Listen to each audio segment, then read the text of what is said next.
We heard from Chris Christie. Now to another Republican that's eyeing the White House. Some thought Rick Perry would never recover from that oops moment last time around.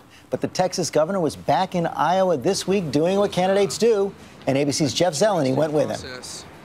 Well, Governor, thank you very much for joining us. I want to show you a copy of this week's Time magazine. Chris Christie had a big win in a blue state. Was his victory impressive? Yeah, it absolutely was an impressive victory. Is Chris Christie a true conservative governor? He was a successful governor in New Jersey. Now, does that transcend to the country?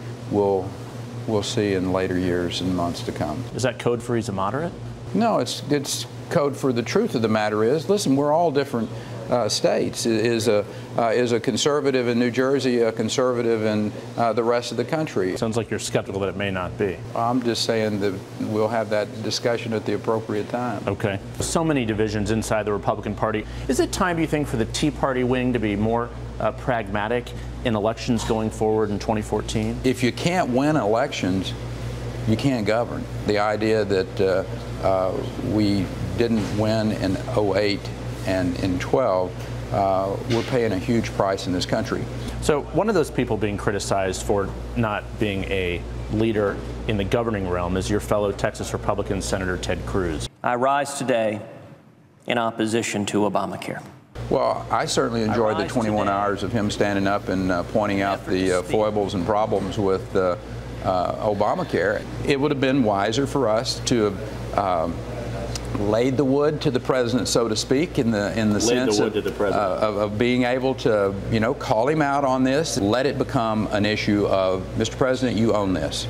This is yours. So the president has said he is sorry for misleading some of those Americans who thought they could keep their insurance plans. Do you think that's enough? I don't think it's even close to enough. He needs to stand up in front of the American people and say, you know what, I perpetrated a fraud on you. Governor Perry has just 1 year left in office, with many wondering what's next.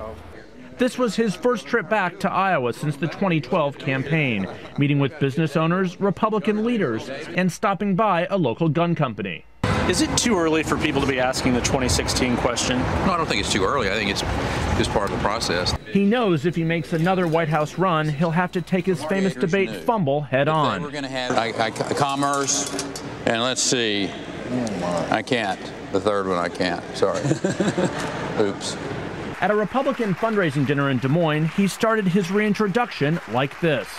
Our leaders have forgotten how to govern.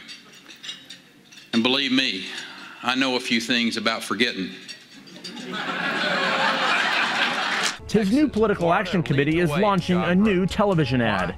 Pro-growth and pro-free enterprise policies are putting people to work, something we need more of in Washington.